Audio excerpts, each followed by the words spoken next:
Assalamualaikum warahmatullahi wabarakatuh. Sebelumnya perkenalkan nama saya Agista Salsa Felisa. Di sini saya akan memaparkan tugas AIK saya yang berjudul Ayat-ayat Sains Al-Quran dan Lautan yang Tidak Bercampur. Yang pertama, fenomena pertemuan dua laut dalam Al-Quran dan sains. Al-Quran yang banyak membahas tentang lautan bahar, Al-Quran juga membahas tanda-tanda ilmiah. Salah satunya adalah pertemuan dua lautan Bahrain. Mengenai adanya bukti yang jelas dari pertemuan Quran dua laut tersebut, ada seorang ahli kelautan terkemuka atau ilmuwan kelautan dan ahli selam dari Perancis. Ia dikenal sebagai melalui discovery dokumentari yaitu Mr. Jacques Yves Cousteau. Suatu hari, saat menjelajahi bawah laut, tiba-tiba ia menemukan beberapa kombinasi air tawar segar yang tidak bercampur atau meleleh dengan air laut asin di sekitarnya. Seolah-olah ada dinding pemisah atau selaput yang memisahkan kedua perairan itu. Jadi dia mencari tahu apa penyebab sebenarnya dari pemisahan air tawar dan air asin di tengah laut. Hingga suatu hari ia bertemu dengan seorang profesor muslim. Setelah ia menceritakan fenomena tersebut kepada profesor tersebut teringat akan ayat Al-Quran terkait pertemuan dua lautan, yaitu pada Quran Surah Ar-Rahman ayat 19 dan 22. Air laut dan air tawar tidak bercampur. Fenomena ini dapat diamati di Selat Gibraltar di mana tampaknya dua lautan berbeda warna tidak dapat bergabung. Seorang ilmuwan kelautan bernama Francis J. Cousteau di Ramadan di Kakak buku Quran vs Sains Modern karya Dr. Zakir Naik pernah mengirimkan laporannya sebagai hasil penelitian fenomena alam di fenomena yang terjadi di Selat Gibraltar. Selanjutnya, ayat-ayat yang terkait antara pertemuan kedua badan air tawar dan air laut.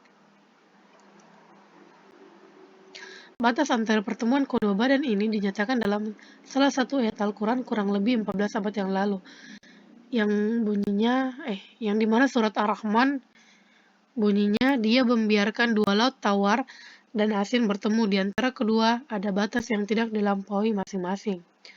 Dan yang kedua, surah Al-Furqan ayat 25-53 yang bunyinya, dan dialah yang menjadikan dua laut mengalir berdampingan, yang ini segar dan yang lainnya asin dan pahit.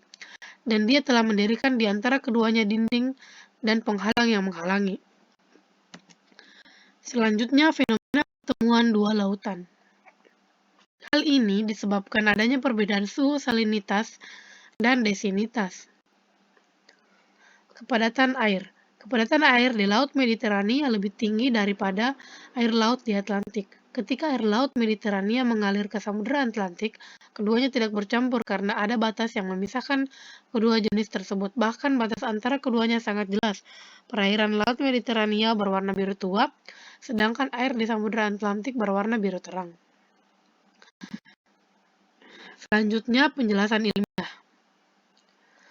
Dalam ilmu fisika, massa jenis air disebut sebagai massa zat air persatuan.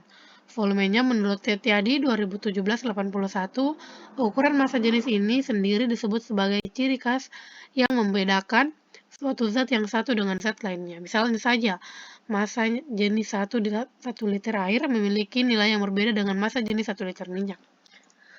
Seperti yang dijelaskan dalam Al-Quran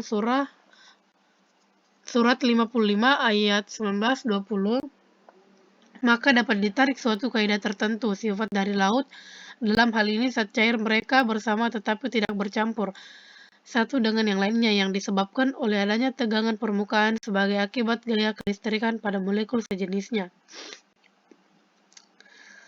Selain itu, perbedaan kadar garam menunjukkan perbedaan kerapatan banyak ion-ion negatif dan positif yang dimiliki air laut.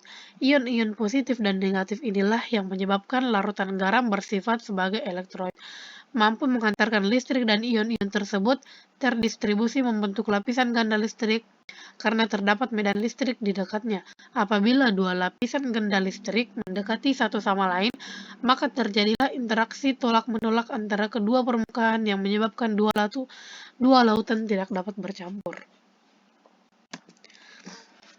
Baik, kesimpulannya, fenomena pertemuan dua laut yang terpisah oleh batas pemisah telah dibuktikan secara ilmiah dan diabadikan dalam Al-Quran lebih dari 1400 tahun yang lalu. Hal ini menunjukkan keselarasan antara pengetahuan ilmiah modern dengan ajaran agama, serta menegaskan kekuasaan Allah Subhanahu wa Ta'ala dalam menciptakan hukum-hukum alam. Baik, mungkin begitu saja penjelasan dari saya.